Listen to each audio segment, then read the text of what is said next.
Começa agora, Descobrindo a Revista Espírita.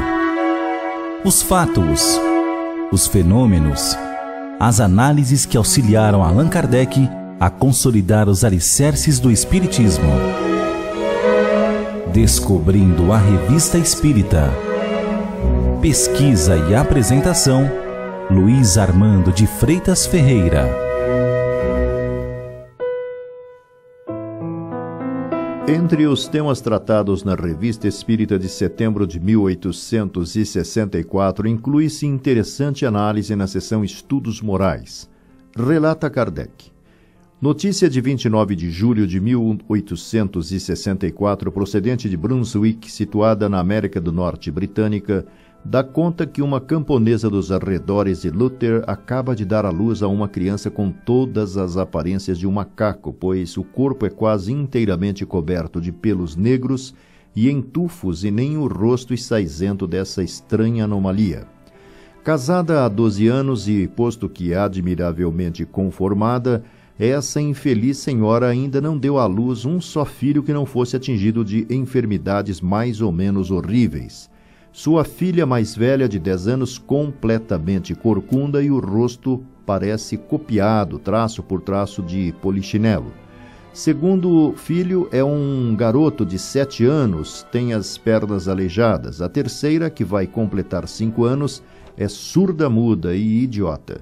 Enfim, a quarta, de 2 anos e meio, é completamente cega. Qual pode ser a causa desse estranho fenômeno? Eis um ponto que a ciência deve esclarecer. O pai é um homem perfeitamente constituído e tem todas as aparências da mais robusta saúde e não pode explicar a espécie de fatalidade que pesa sobre a sua raça. Comenta Kardec. Eis, diz o jornal, um ponto que a ciência deve esclarecer. Há muitos outros pontos ante as quais a ciência fica impotente. A razão disto é muito simples, é que ela se obstina em não procurar as causas senão na matéria, e não leva em conta senão as leis que conhece. A respeito de certos fenômenos, ela está na posição em que se encontraria se não tivesse saído da física de Aristóteles, se tivesse desconhecido a lei da gravitação ou da eletricidade. Onde se achou a religião enquanto desconheceu a lei do movimento dos astros? Onde estão ainda hoje os que desconhecem a lei geológica da formação do globo? Duas forças partilham o mundo, o espírito e a matéria. O espírito tem as suas leis, como a matéria tem as dela. Ora, essas duas forças reagem incessantemente uma sobre a outra, do que resulta que certos fenômenos materiais têm como causa a ação do espírito, que umas não podem ser perfeitamente compreendidas se as outras não forem levadas em conta. Fora das leis tangíveis, há uma outra que desempenha no mundo um papel capital. É a das relações entre os mundos visível e invisível.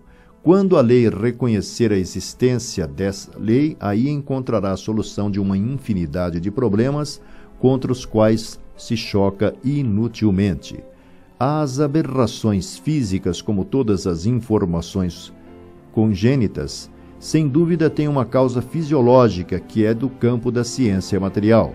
Mas, supondo que esta venha desvendar o segredo desses desvios da natureza, restará sempre o problema da causa primeira e a conciliação do fato com a justiça divina. Se a ciência disser que isto não é da sua alçada, o mesmo não poderá dizer a religião. Quando a ciência demonstra a existência de um fato, cabe à religião o dever de aí procurar a prova da soberana sabedoria.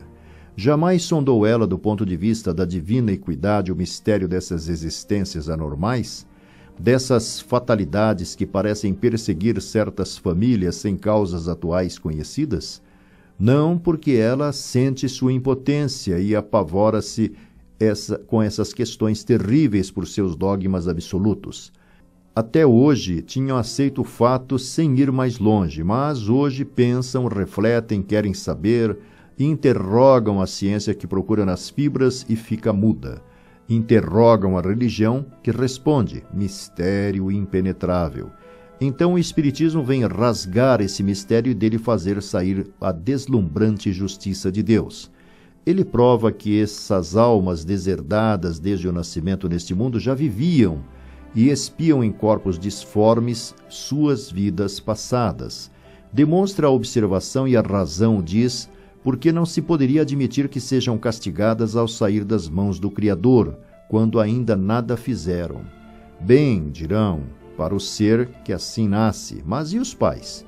Essa mãe que dá à luz apenas seres desgraçados, que é privada da alegria de ter um só filho que lhe faça honra e que possa mostrar com orgulho. A isto responde o Espiritismo: justiça de Deus, expiação, provação para sua ternura materna, porque é uma, e bem grande, só ver em torno de si pequenos deformados, em vez de crianças graciosas. E acrescenta: não há uma única infração das leis de Deus que mais cedo ou mais tarde não tenha suas funestas consequências na terra ou no mundo dos espíritos, nesta vida ou na seguinte.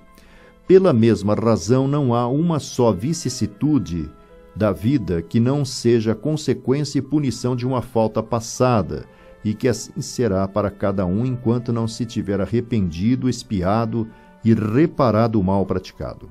Volta à terra para expiar e reparar.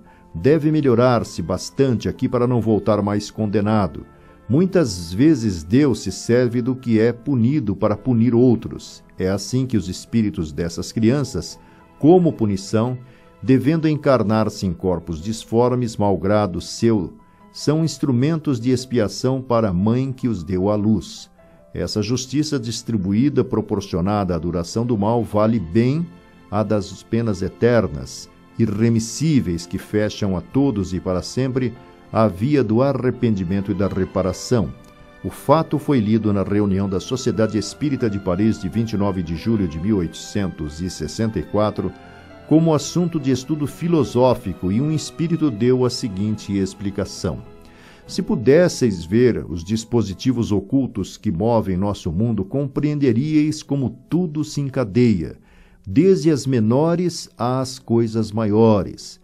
Compreenderíeis, sobretudo, a ligação íntima existente entre o mundo físico e o mundo moral, esta grande lei da natureza.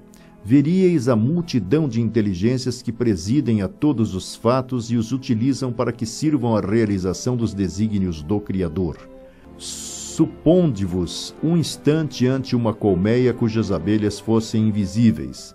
O trabalho que veríeis realizar-se diariamente vos causaria admiração e talvez exclamasseis: singular efeito do acaso.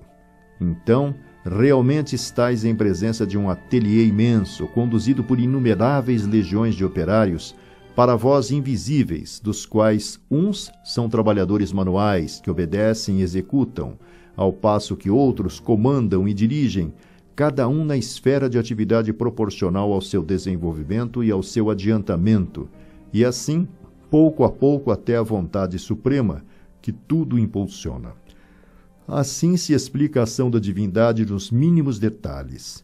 Como os soberanos temporais, Deus tem os seus ministros e estes agentes subalternos, engrenagens secundárias do grande governo do universo.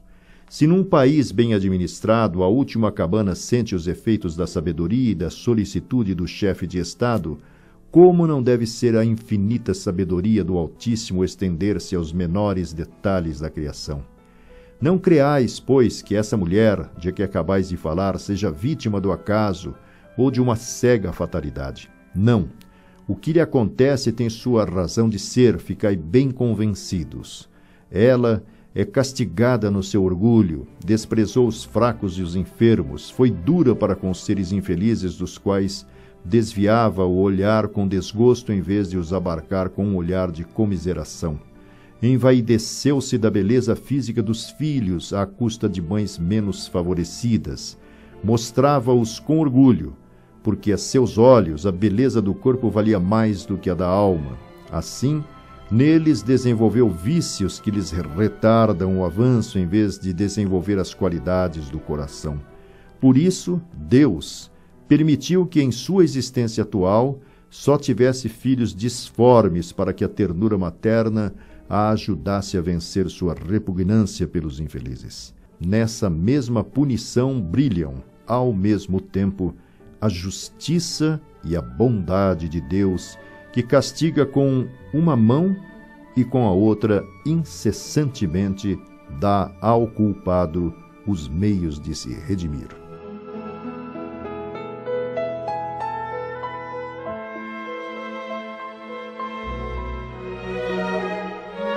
Você ouviu Descobrindo a Revista Espírita. Pesquisa e apresentação, Luiz Armando de Freitas Ferreira.